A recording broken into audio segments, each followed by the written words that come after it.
यूरोपीय यूनियन पूरी तरह से इजराइल के खिलाफ हो गया है। इजराइल के खिलाफ ये एक बड़ा बम की तरह है। यूरोपीय यूनियन का पार्लियामेंट पूरी तरह से खिलाफ हो गया है इजराइल के। मेरे दोस्तों, यूरोपीय यूनियन के फॉरेन पॉलिसी के चीफ ने इजराइल को भरी सभा में नंगा कर दिया। जी हां, मैं आपको कल से ही हिंट दे रहा हूं, बल्कि कई दिन पहले भी मैंने बोल दिया था कि अब धीरे धीरे चीजें बदलने लगी हैं।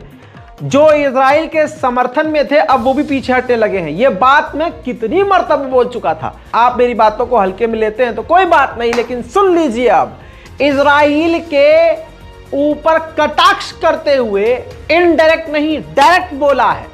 इजराइल को निशाने पर लेते हुए जोसेफ बोरेल, जो यूरोपीय यूनियन के फॉरेन पॉलिसी के चीफ हैं, उन्होंने नेतन्याहू को जलील किया और कहा कि नेतन्याहू खुल्लम खुल्ला ये कह रहे हैं कि वो फिलिस्तीन को स्टेट नहीं देंगे किसी भी तरह से। 2 स्टेट सॉल्यूशन का वो विरोध कर रहे हैं। कमाल की बात यह है कि वो खुद कह रहा है कि मैं गारंटी नहीं देता फिलिस्तीन राज्य की। मुझे यह समझ में नहीं आ रहा है कि कोई उस राजनीतिक समाधान, उस रेजोल्यूशन, उस सॉल्यूशन का विरोध कैसे कर सकता है जो इंटरनेशनल कानून के तहत है, जो अंतरराष्ट्रीय है, जो सभी ने मिलकर फैसला लिया था कि 2 स्टेट सॉल्यूशन होगा तो दोनों के बीच टकराव खत्म हो जाएगा। आज हमें खुद से पूछना चाहिए कि क्या इजराइल अंतरराष्ट्रीय कानूनों का सम्मान करता है? यह एक ऐसा सवाल है जिसका आंसर हम सभी को देना होगा।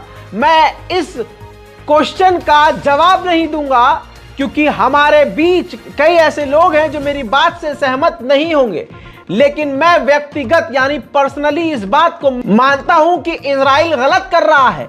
इजराइल इतने सारे गाजा और फिलिस्तीन के लोगों को कत्ल कर कर उसका कोई जस्टिफिकेशन नहीं दे सकता। मुझे लगता है कि हमें यहूदी विरोधी भावना के बिना हम इजराइल का विरोध कर सकते हैं, और मैं इजराइल का विरोध करता हूं और साथ ही मांग करता हूं फिलिस्तीन स्टेट की। Y pedimos la liberación de los rehenes. Y tenemos que tener una visión al problema equilibrada. Y en este momento creo que lo más urgente es evitar la pérdida de más vidas humanas y poner en marcha un proceso que permita conseguir una solución política al conflicto. Desgraciadamente, el primer ministro de Israel se manifiesta una y otra vez en contra de esta solución política. Ha vuelto a repetir que él es la garantía de que no habrá nunca un Estado palestino. Sin embargo, la comunidad internacional, en su inmensa mayoría, en el caso de la Unión Europea, unánimemente, se manifiesta a favor de esta solución.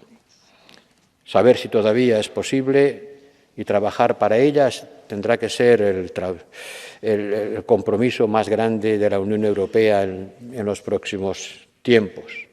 Y por eso tenemos que denunciar que se sigan expandiendo las colonias ilegales que atentan contra las resoluciones de las Naciones Unidas en el West Bank, y tenemos que intentar poner coto a la violencia que se ejerce no ya en Gaza, sino en esa parte de los territorios palestinos ocupados.